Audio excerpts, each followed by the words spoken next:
Hola, ¿qué tal? Muy buenas tardes. Les saluda su hermano y amigo Isidro Flores desde Dallas, Texas, transmitiendo para toda América Latina para nuestro programa Fundamento Cristiano. Un poco de calor aquí en Dallas, Texas. Esta semana ha estado un poco tremendo, pero bueno, estamos acá en cabina agradecidos con Dios por este momento, por esta oportunidad nuevamente de transmitir nuestro programa Fundamento Cristiano para la CNN TV de toda América Latina. Y bueno, recordarles a todos nuestros suscriptores de redes sociales @Fundamento Cristiano que nos sigan acompañando a través de nuestras redes sociales. Ya casi somos 50,000 suscriptores. Agradecerles a cada uno de ustedes por la compañía a lo largo de todos estos años. También a todos los que nos visitan a través de nuestra página web fundamentocristiano.com.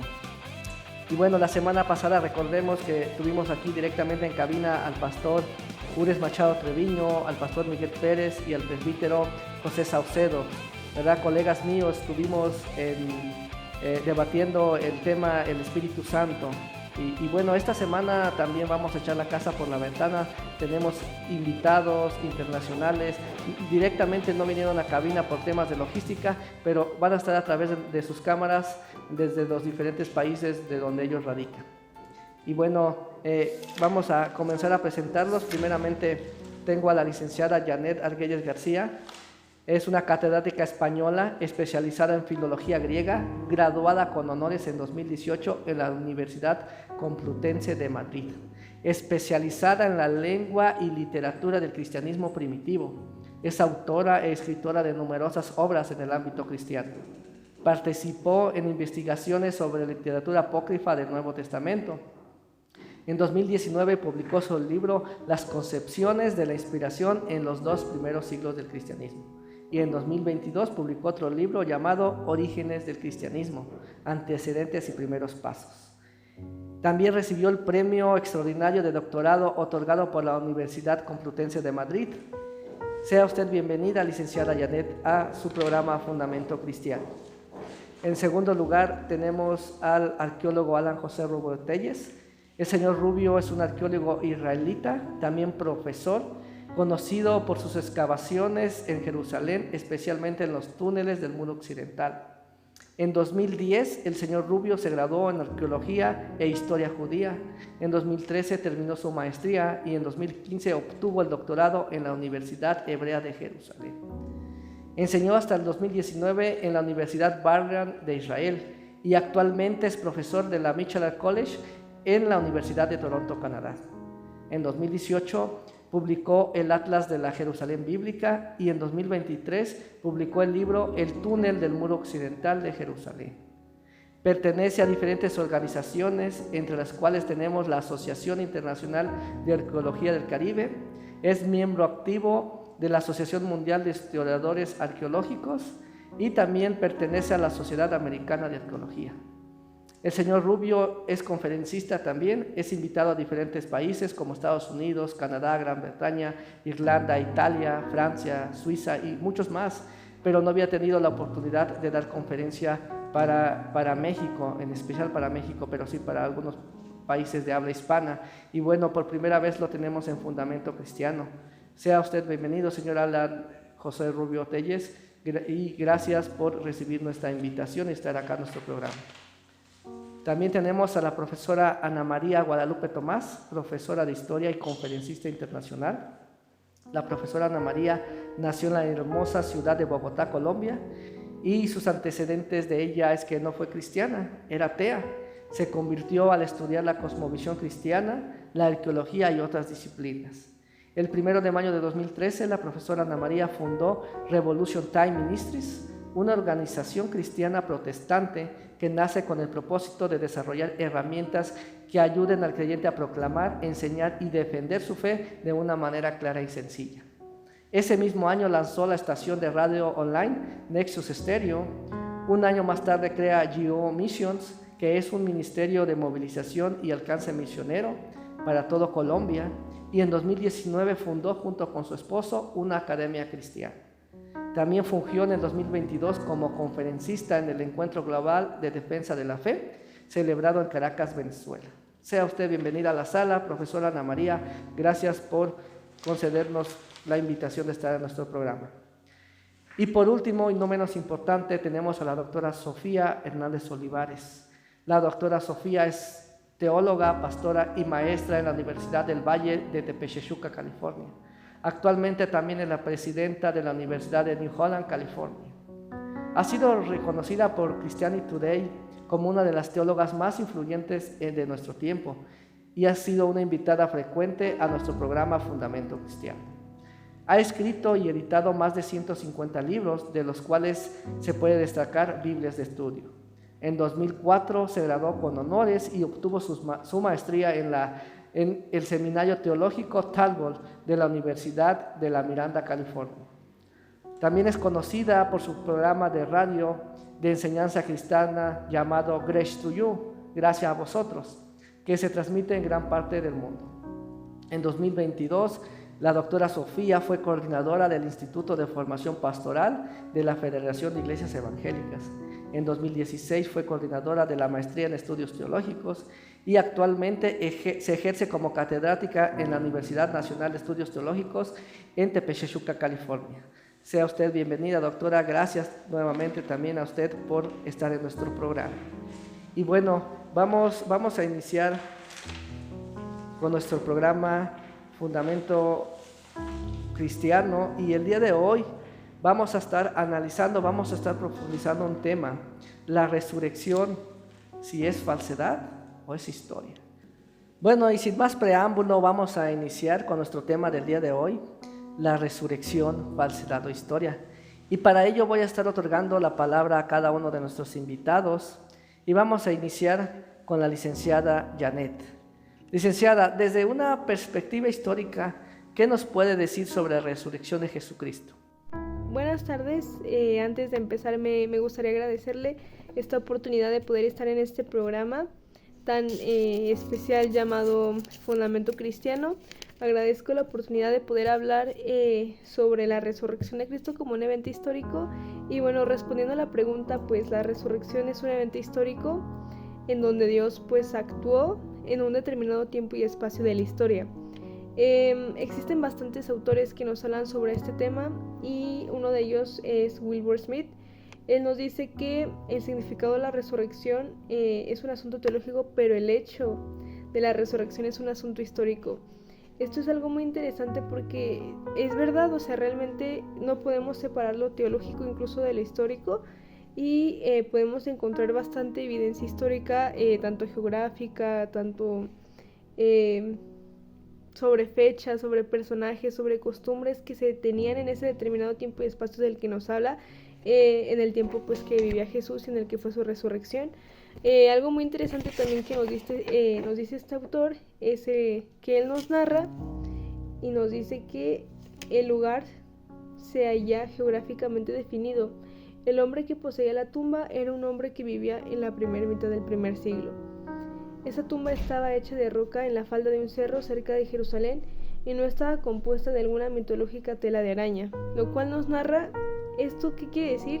Nos narra que existió un hombre en el primer siglo, nos habla de fechas, nos habla incluso de asuntos históricos, del cómo eran las tumbas en ese momento, en ese momento de la historia en el cual Jesús se encontraba y en el cual fue el momento de la resurrección de Jesús. También nos narra eso, lo cual es bastante interesante.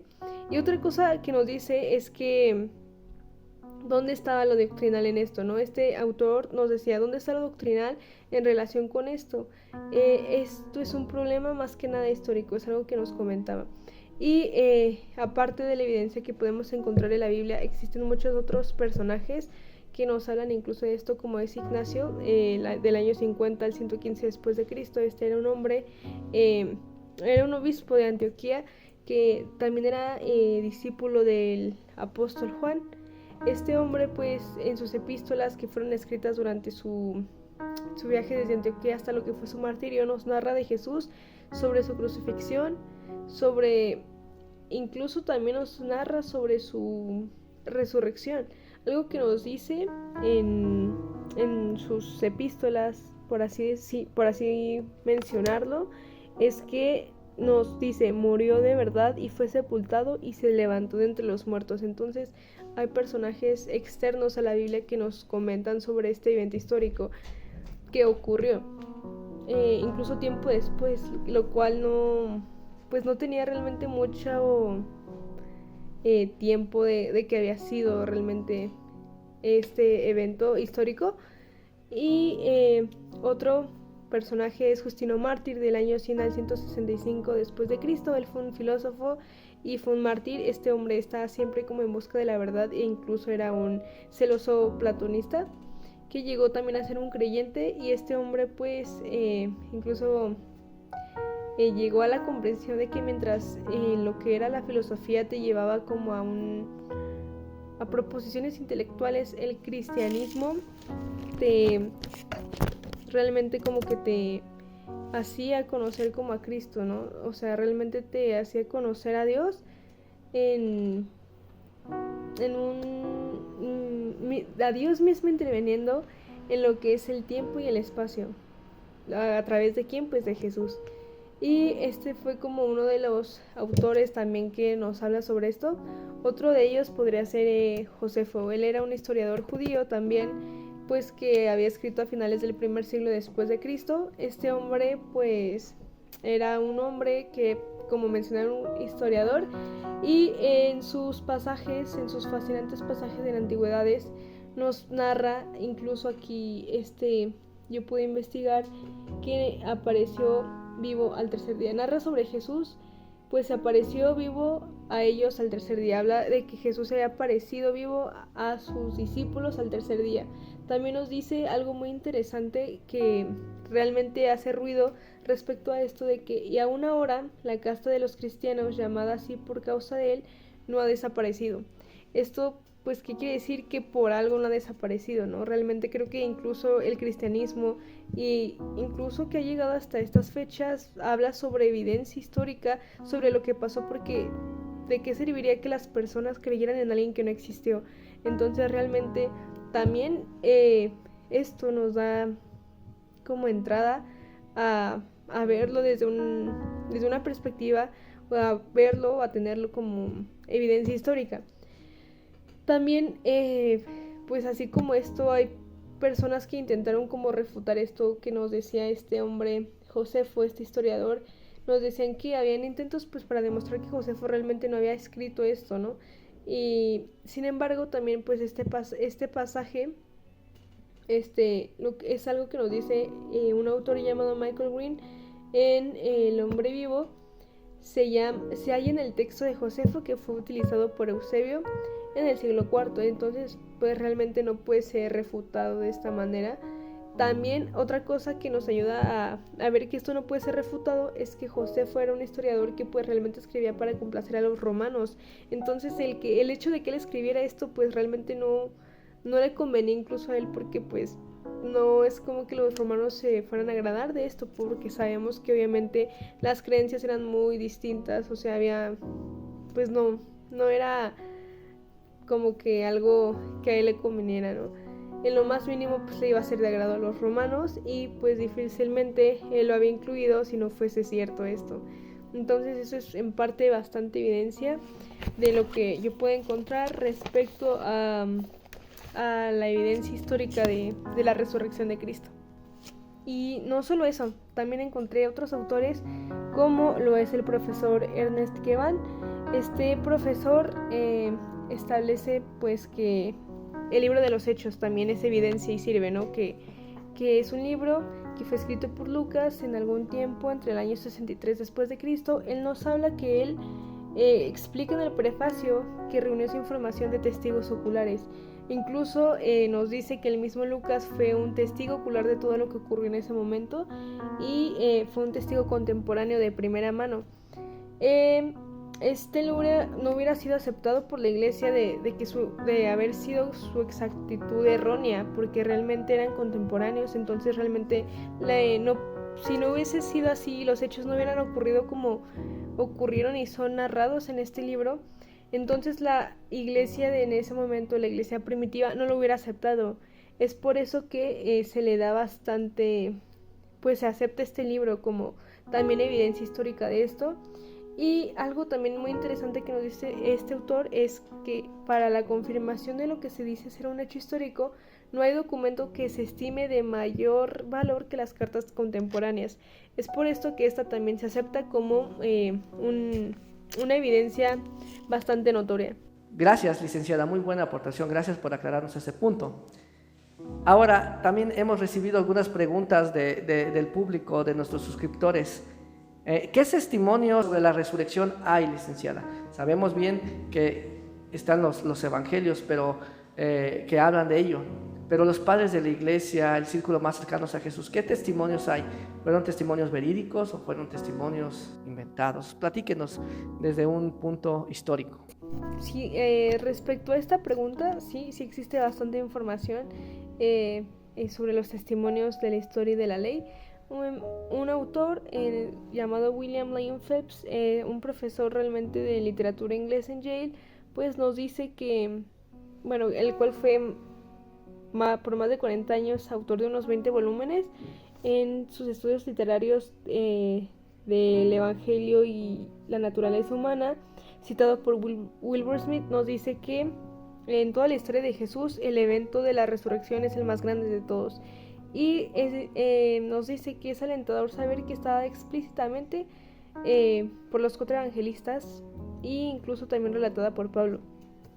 Existe esta, puede decirse que esta es como evidencia histórica, y es una evidencia histórica bastante fuerte porque realmente la resurrección es la base de la fe de los cristianos. La fe de los cristianos depende realmente de la resurrección de Cristo. Y algo que nos dice incluso Pablo, ¿no? Dice este autor, es que Pablo dijo: si Cristo no ha resucitado de los muertos, entonces nuestra predicación es vana y vuestra fe también.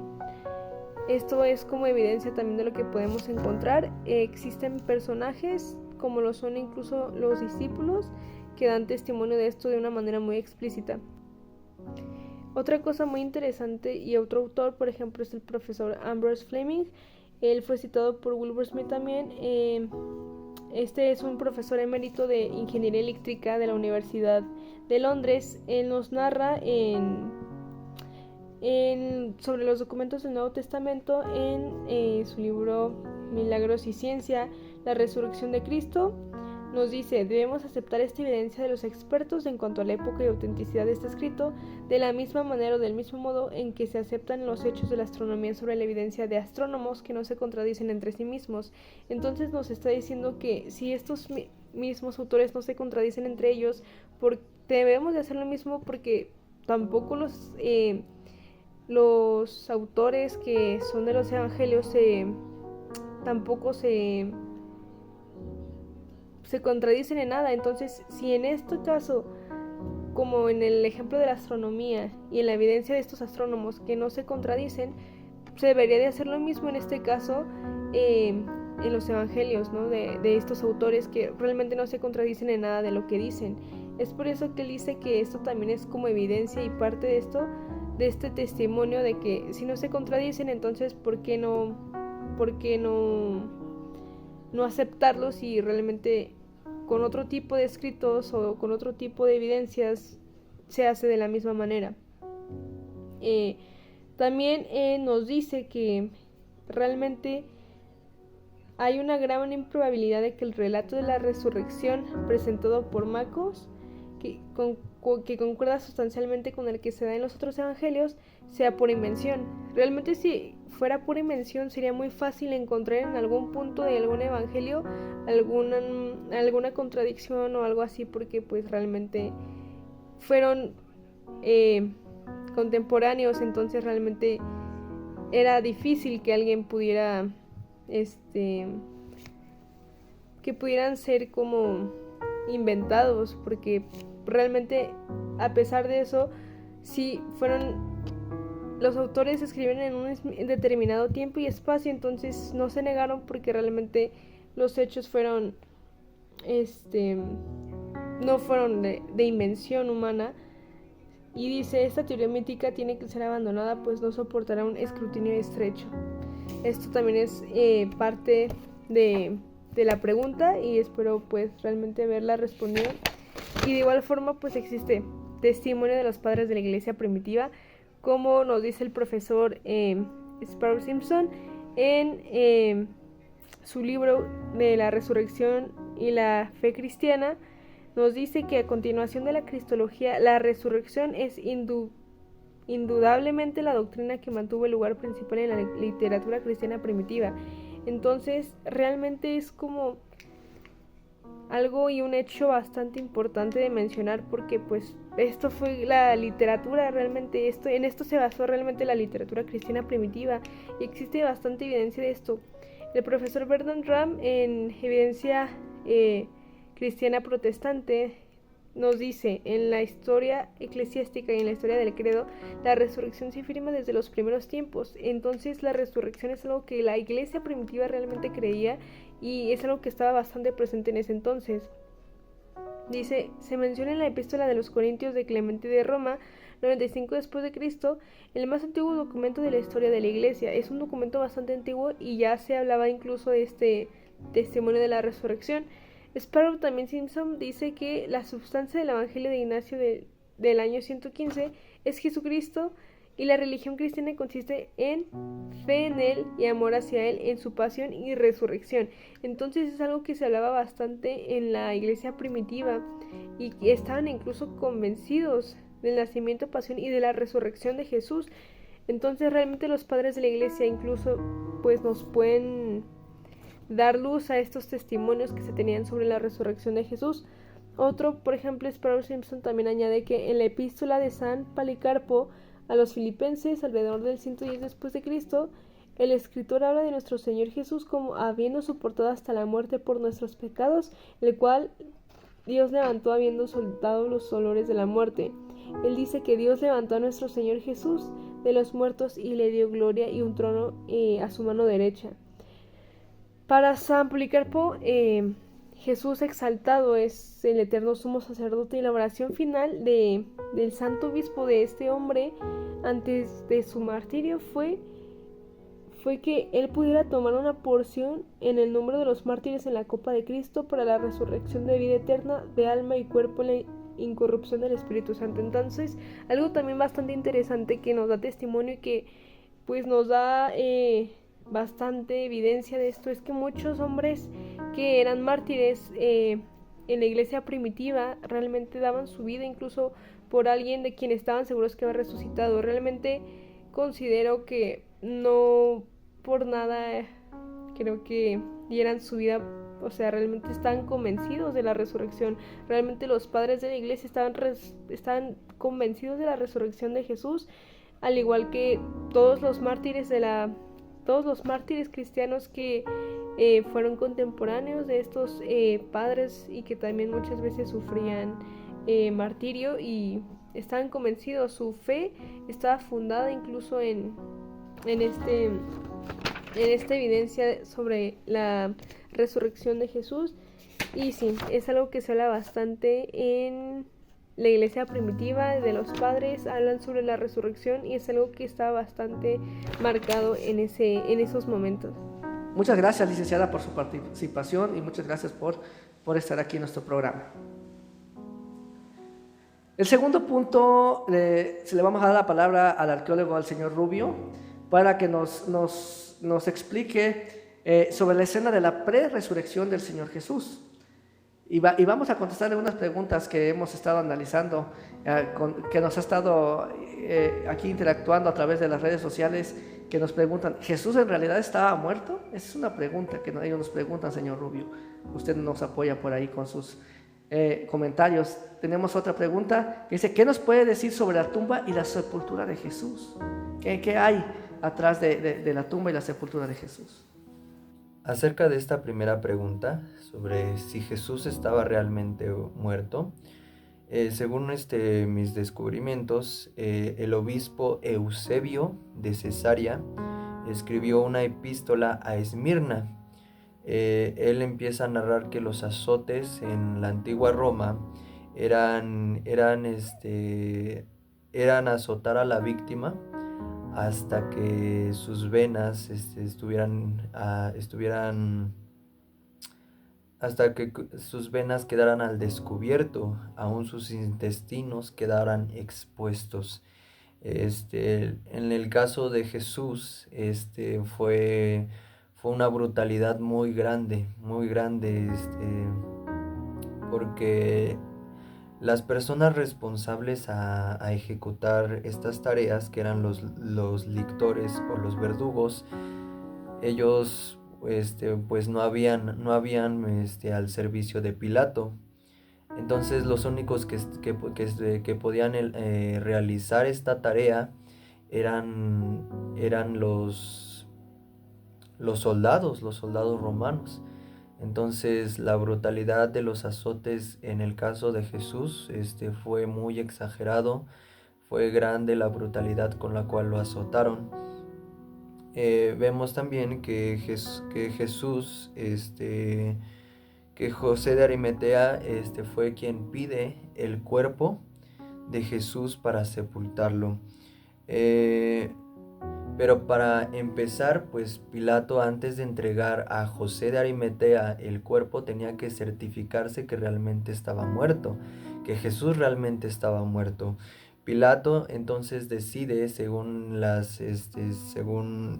mis descubrimientos, que Pilato decidió enviar a 4 especialistas.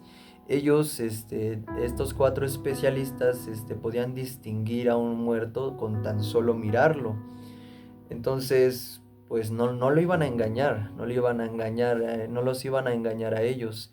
Realmente ellos dieron crédito de que Jesús estaba muerto. Aún no conforme, Pilato decide preguntarle al propio líder, al propio comandante, al que presenció la muerte de Cristo, sobre si realmente pues había sucedido. Y ya cuando Pilato estuvo seguro de que Jesús estaba muerto, decide entregar el cuerpo a José de Arimatea. Acerca de la tumba y la sepultura de Jesús, la práctica romana era que la víctima tenía que estar colgada de la cruz por varios días. Las aves de los cielos tenían que venir a comer los restos, aún las bestias del campo. Pero en el caso de Jesús, pues no fue así. Más bien José de Arimatea, que no era familiar suyo, decidió pedir a Poncio Pilato que le entregaran el cuerpo. Entonces, en la antigua Roma se entiende que los parientes podían sepultar al condenado, pero Jesús fue sepultado por José de Arimatea. Charles Wingneberg, que era un historiador cristiano, él había asegurado que Jesús había sido lanzado en la fosa común, que realmente él no había sido sepultado, sino que ocultaron su cuerpo de sus discípulos, de todas las personas, y fue lanzado a la fosa común. Por eso, pues todos se escandalizaron cuando la tumba estaba vacía. Pero tenemos el registro de 4 evangelios que narran cómo Jesús, después de ser bajado de la cruz, es puesto en la tumba de José de Arimatea. La tumba, según la epístola de Eusebio, era excavada en la roca, y donde fue puesto, sabemos que la tumba de Jesús era nueva. No había sido puesto un muerto en él.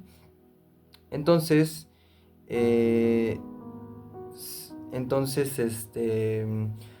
la tumba era excavada en una roca. El molde del lugar de reposo, pues era como un tipo cuarto. Cuando entras a la tumba, es un tipo cuarto, es una cama hecha de piedra, y se dejaba una parte más elevada, en la parte donde se recostaba la cabeza del cuerpo, que funcionaba como tipo almohada. Entonces la tumba era cubierta también por una roca, era cubierta por una roca circular que pesaba más de 2 toneladas. Entonces, pues acerca de la tumba y la sepultura, pues sería la respuesta. Gracias, señor Rubio. También vamos a analizar otras dos preguntas. La tumba ciertamente fue sellada. ¿Por qué o como para qué fue sellada si Jesús ya estaba muerto? La tumba también estaba vigilada por la guardia romana. Usted platíquenos un poquito. Hay que profundizar en este tema que nos han estado preguntando todos nuestros seguidores. Acerca del sello de la tumba, del por qué la tumba fue sellada, principalmente fue por precaución. Los fariseos, los escribas no querían que se robaran el cuerpo de Jesús, entonces deciden sellarla. La tumba era sellada por un hilo, por una cuerda que se ataba de un extremo de la tumba al otro extremo. El sello era un símbolo de autoridad, era un símbolo de... el sello eran usados con los sellos imperiales de Roma. Era fijado con cera, con el sello del precursor romano. Entendamos de una manera de que si alguien intentaba mover la piedra, si alguien intentaba abrir el sepulcro, iba a romper el sello. Entonces, si aquella persona rompía el sello, lo que iba a acontecer era que la ira de Roma se iría en contra de esa persona que haya roto el sello. Entonces, por esta razón, la tumba fue sellada. Pero es grandioso ver cómo a pesar de que le dio más crédito de la muerte y la sepultura de Cristo, le dio más crédito, ya que el sello pues era un símbolo de autoridad en Roma. Acerca de las guardias que fueron puestos en el sepulcro para custodiar el sepulcro de Jesús, era compuesta de 10 a 30 hombres. En algunos casos era compuesto de 4 hombres, los cuales rolaban turnos. Mientras uno descansaba, otro velaba mayormente en las noches para que nadie entrara en el sepulcro. Entonces, pues Pilato, ¿a quién decidió encomendarle esta gran tarea de custodiar el sepulcro de Jesús? La tradición señala a un hombre que se llama Petromio. Entonces, el único propósito de los guardias romanos era cumplir su juramento, que era la lealtad a Roma. Cuando ellos estaban custodiando la celda de Jesús, ellos miraban el sello romano. Entonces el sello romano para estos soldados era incluso más sagrado que toda la filosofía,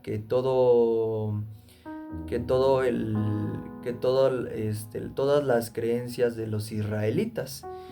Entonces, pues ellos iban a cumplir con lo que se les encomendó. Tenían el suficiente coraje para crucificar a este hombre, a Jesús de Nazaret, aún para jugar, para echar suertes con sus vestidos, pero también pues tenía la suficiente valentía para custodiar y cumplir su objetivo. Entonces ellos no se iban a atemorizar por unos galileos temerosos, ellos no se iban a atemorizar, ni mucho menos iban a quedar dormidos en esta gran tarea.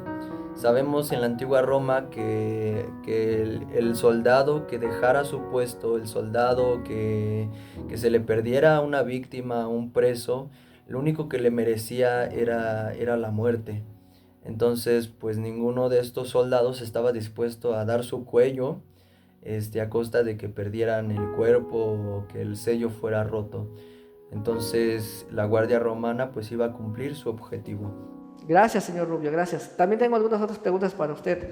En la escena de la post-resurrección, la tumba es encontrada vacía, ¿verdad? ¿Quién nos puede hablar de ello? ¿Cuál es históricamente qué hay detrás de esa historia? ¿Cuál era el significado de las vestiduras fúnebres? ¿Y qué pasó con la posición de la piedra y de la guardia romana cuando estas mujeres van y encuentran ya la tumba vacía? ¿Qué es lo que pasa ahí, señor Rubio? Platíquenos un poquito más. Acerca de la tumba vacía.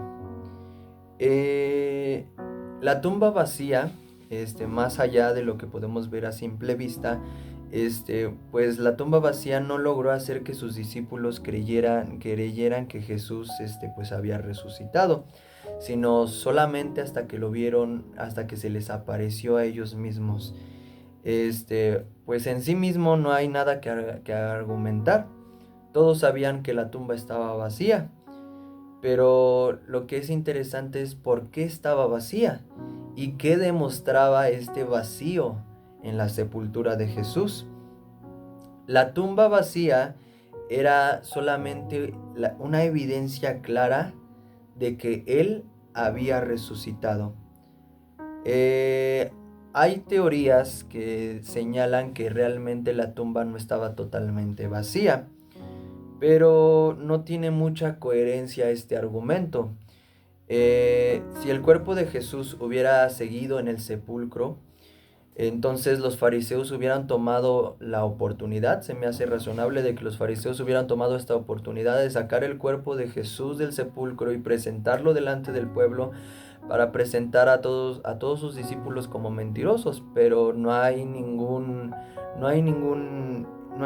registro histórico que narre que haya sucedido eso.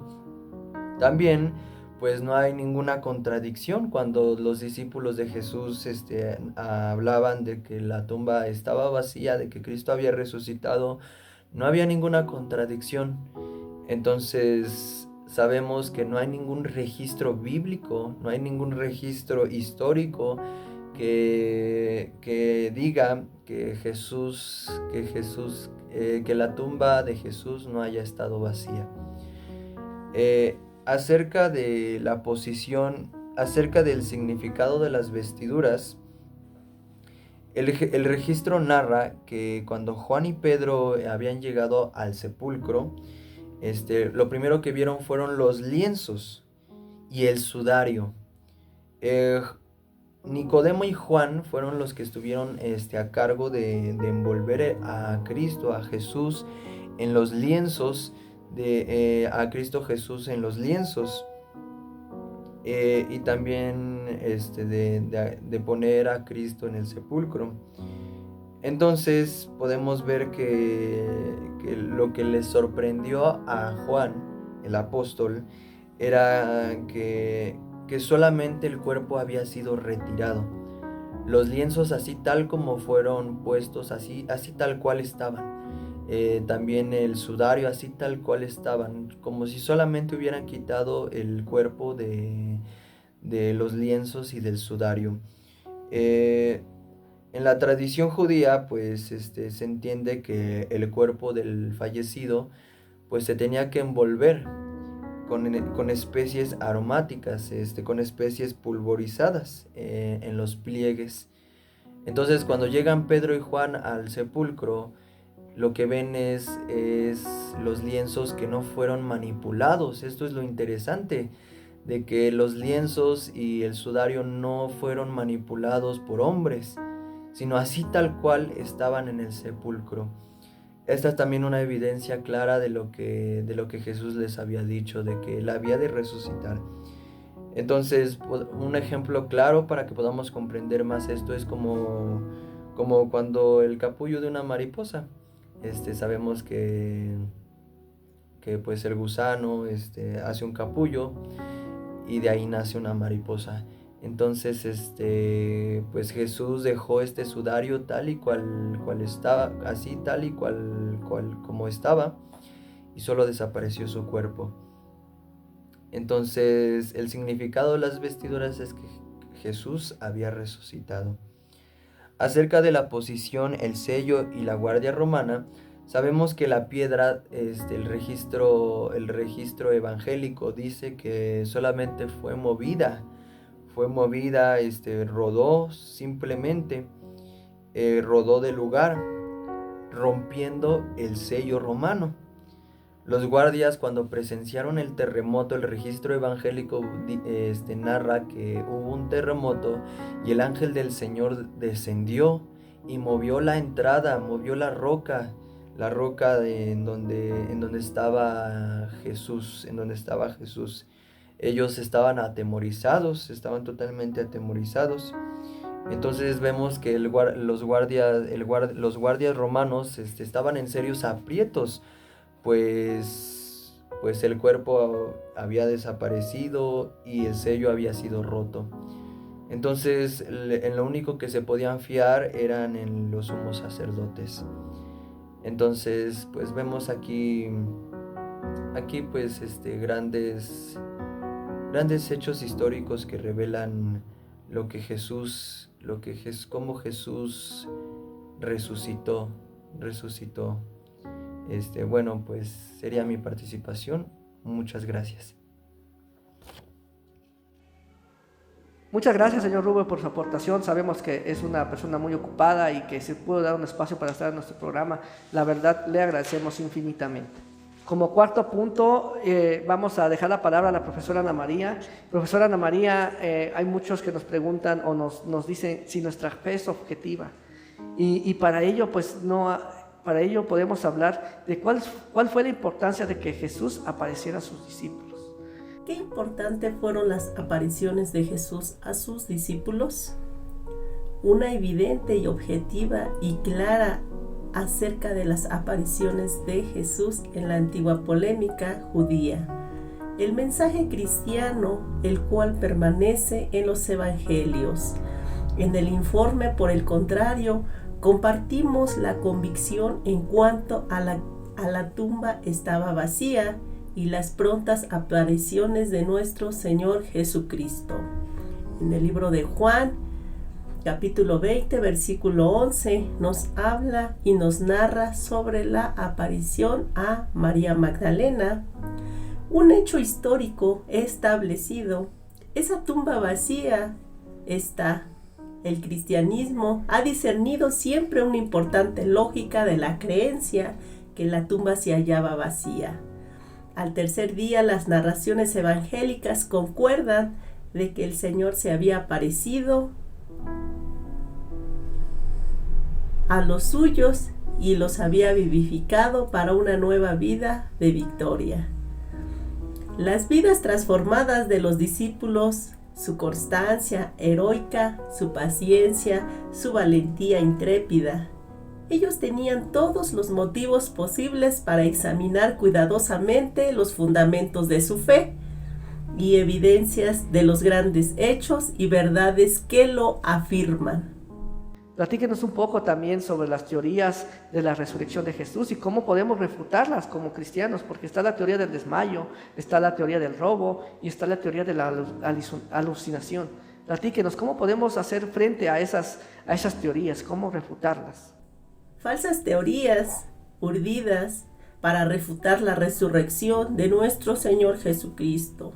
En el libro de Eclesiastés nos dice: vanidad de vanidades, capítulo 1, versículo 2. La primera teoría, su argumentación del profesor Anderson se ha compuesto para refutar la resurrección de Cristo.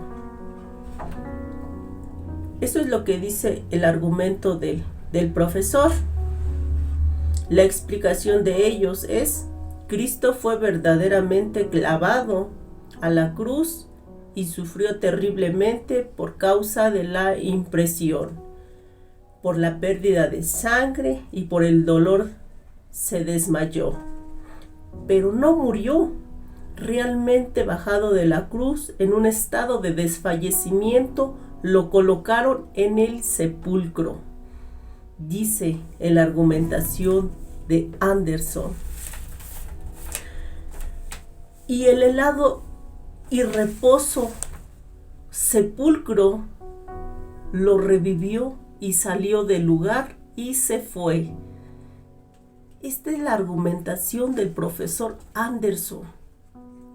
Esto es la evidencia, esto es lo que él habla, pero nada de esto es cierto, porque no concuerda con la palabra de nuestro Dios, no concuerda con el día.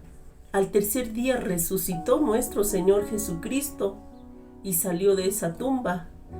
Y estas teorías difaman el nombre de nuestro Dios.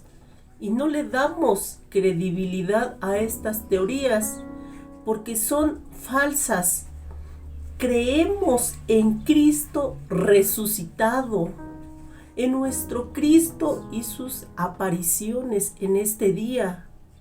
Dice que Él resucitó y Él vive. Él vive en nosotros, mis hermanos.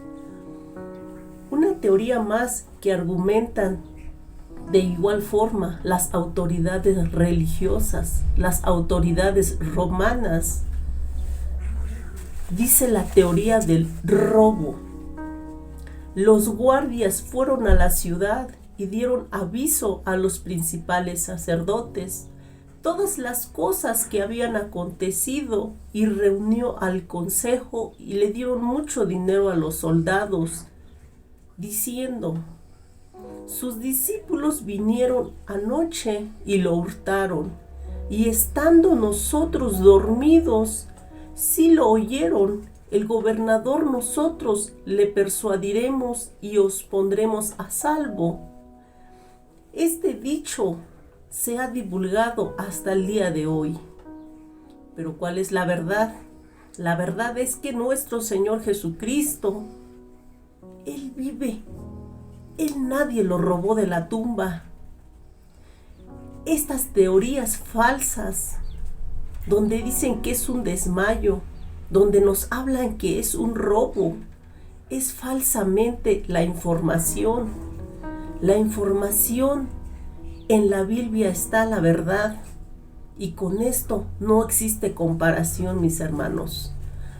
Tenemos otra teoría que se llama la teoría de la alucinación. Una teoría más que trata de refutar la evidencia de que nuestro Señor Jesucristo resucitó, y nuestro Señor Jesucristo se le apareció a muchísima gente, a más de 400 personas, a sus discípulos, a María Magdalena, así como los 2 hombres que iban en camino a Emaús. Hay evidencias veraces, y con esto no concuerda la teoría de la alucinación. El profesor Lewis considera que las meras apariciones de Cristo son mera alucinación, y entonces el valor del oficio es nulo. Desacreditamos esa teoría ahora mismo. La teoría, la palabra, la verdad está en las Santas Escrituras. Esa es la verdad. Cuando nosotros leemos y analizamos, que ahí podemos encontrar los veredictos buenos, mis hermanos, veredictos que son verdad. Nuestro Señor Jesucristo vive y reina por siempre. Gracias. Muchas gracias, profesora Ana María, muchas gracias por su aportación. Para nosotros es muy importante su teología que nos acaba de explicar. Y por último, nuestro último tema es la importancia de la resurrección. ¿Cuál fue la importancia? Si estamos hablando de que en realidad Jesús resucitó, ¿cuál fue la importancia que Jesús resucitara? Es para ello que le doy la palabra a la doctora Sofía para que nos pueda concluir con este tema. Doctora, adelante, por favor.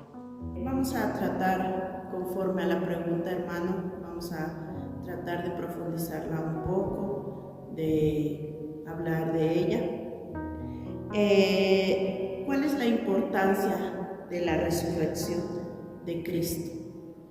Pues creo que podríamos hablar en unas pocas palabras, pues es de gran importancia el que Cristo haya resucitado, el que Cristo resucitó, porque esa es la fe del cristiano. Pero vamos a abundar un poco más en esa respuesta conforme a la pregunta. Todas las grandes religiones del mundo, excepto 4 de ellas, basadas en meras proposiciones filosóficas. Solamente el cristianismo reclama tener vacía la tumba de su fundador. Abraham, el padre del judaísmo, murió alrededor de 1900 a.C., pero jamás se ha hecho declaración de que él haya resucitado. Los relatos originales de Buda nunca le atribuyen cosa semejante a la resurrección. Mahoma murió el 8 de junio del 632 después de Cristo a la edad de 61 años y su tumba sigue ocupada. Para mí el cristianismo permanece en pie o cae con la resurrección. La resurrección de Cristo es una prueba de que Él era el Hijo de Dios. Y esa parte, hermanos, la podemos encontrar en el Evangelio de Juan. Ahí nos habla mucho de que el Padre y el Hijo son uno, que no podía hacer nada el Hijo sin la autorización del Padre, porque los dos eran uno. También podemos ver, conforme a mis investigaciones, hermanos, la fe es la resurrección, es la misma piedra angular del arco de la fe cristiana. Y cuando se le quita, inevitablemente todo se derrumba en ruinas. La resurrección de Cristo ha sido categóricamente el dogma central de la Iglesia.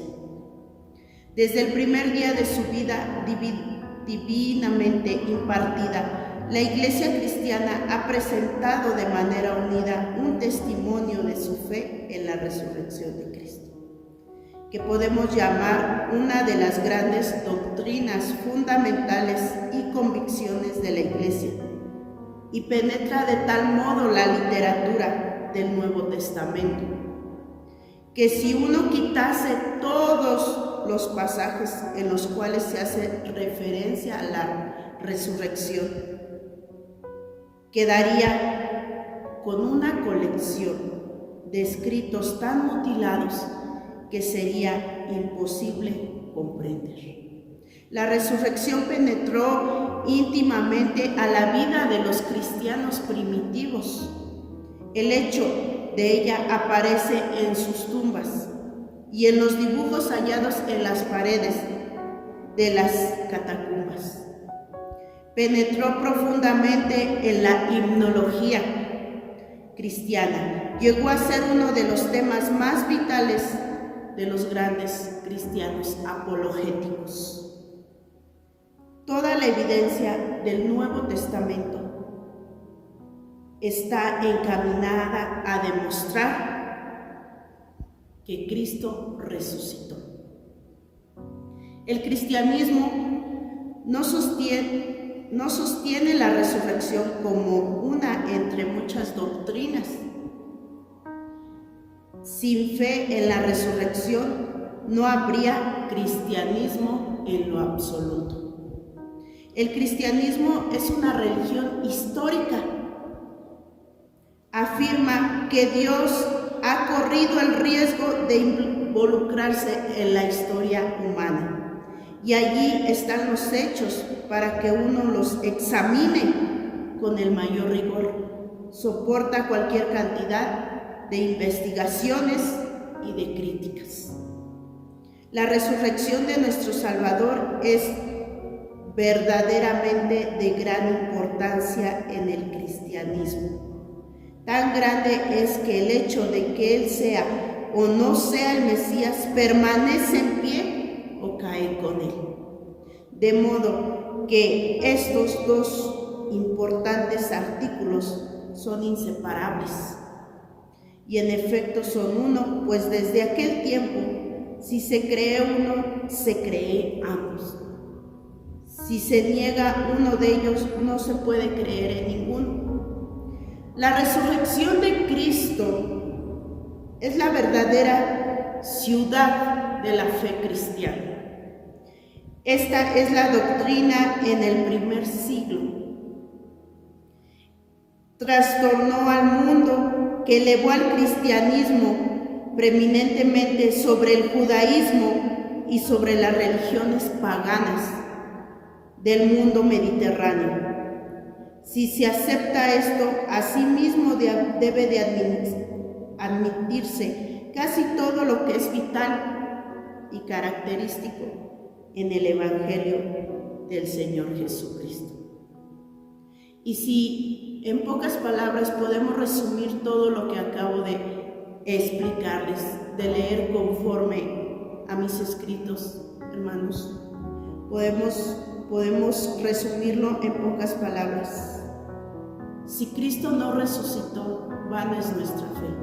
Si Cristo no resucitó, vana es la fe del cristianismo. Su piedra angular se pierde y no tendría sentido nuestra fe, nuestra religión, nuestras doctrinas. Y por último, hermanos, quiero compartirles otra parte que es muy, muy importante, hermanos. Esta parte hace la conclusión de todo lo que he leído. El sepulcro de Confucio está ocupado. El sepulcro de Mahoma está ocupado. El sepulcro de Buda está ocupado. Y el sepulcro de Jesús se encuentra vacío. Sabemos que Cristo resucitó al tercer día. Y tal vez no fuimos testigos presenciales, testigos oculares, pero por fe, esa es nuestra fe. De ahí partimos el saber que nuestro Dios no está muerto, que nuestro Dios resucitó. Dios les bendiga, hermanos. Pues muchas gracias, doctora, muchas gracias por sus comentarios, por su aportación, también muchas gracias por aceptar nuevamente la invitación a estar acá. Y bueno, agradecerles a todos nuestros televidentes, a todos nuestros radioescuchas, a todos los que nos siguen a través de nuestras redes sociales, de nuestra página web, de nuestro canal de YouTube. Muchas gracias, infinitamente muchas gracias. Somos el programa número 1 en la audiencia a nivel América Latina. Y vamos a profundizar, vamos a estar hablando las semanas posteriores sobre otros temas muy importantes que nos han estado pidiendo. Les recuerdo que nos vemos el próximo miércoles a las 7 p.m. aquí en su programa Fundamento Cristiano para CNN TV. Muchas gracias, hasta luego.